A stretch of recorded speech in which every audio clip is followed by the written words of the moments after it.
Welcome to VAR India News Hour. Household debt may have declined to 34% in Q1 FY22 according to SBI report. The household debt as a percentage of gross domestic product may have declined to 34% in the first quarter of 2021 to 22 with the commensurate rise in GDP in the first quarter, though it has increased in absolute terms. The household debt has increased to rupees 75 lakh crores in the first quarter of FY22 from rupees 73.59 lakh crores to FY21, a report of State Bank of India's research says. The COVID-19 pandemic has resulted in a spike in household debt to the GDP rate. As per the reports, it rose sharply to 37.3% in 2020-21 from 32.5% in 2019-20. The good thing is that in rural India, the share of outstanding cash debt from non-institutional credit agencies has declined significantly to 34% in 2018 from 44% in 2012.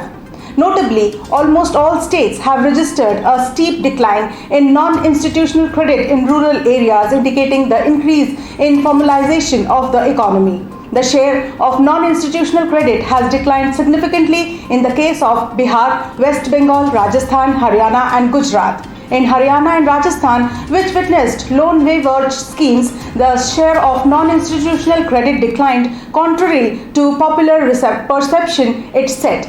This could be explained by a significant increase in penetration of KCC, that is Kisan credit cards, in these two states. The number of KCC cards has jumped by 5 times over the 7-year period ended 2020. The report believes that the recent reforms in the agriculture could further help in the formalization of the economy despite the political cacophony.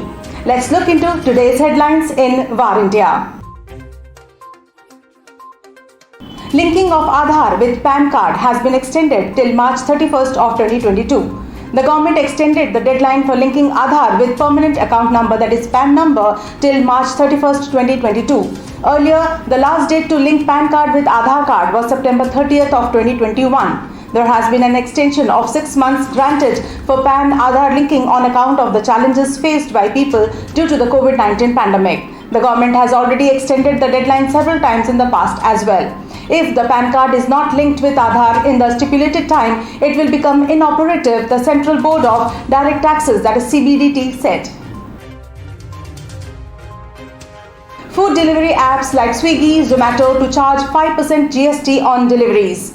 The GST Council has approved the proposal to treat food delivery apps such as Zomato and Swiggy as restaurants and levy 5% GST on supplies made by them. This essentially means these apps will now be required to collect 5% GST or goods and services tax from consumers instead of the restaurant they pick up orders from, Finance Minister Nirmala Sitharaman said on Friday evening after the council meeting.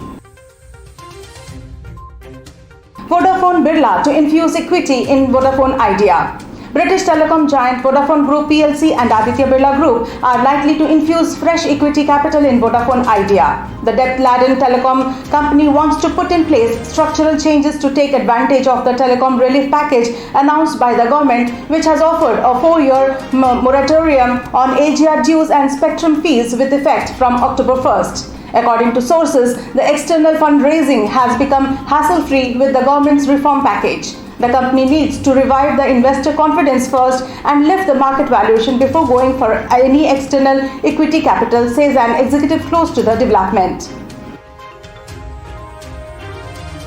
Malware hiding in Windows subsystem for Linux, according to researchers. Security researchers have found malicious Linux binaries created for the Windows subsystem for Linux, that is WSL, indicating that hackers are trying out new methods to compromise Windows machines. The finding underlines that threat actors are exploring new methods to attack and are focusing their attention on WSL to evade detection.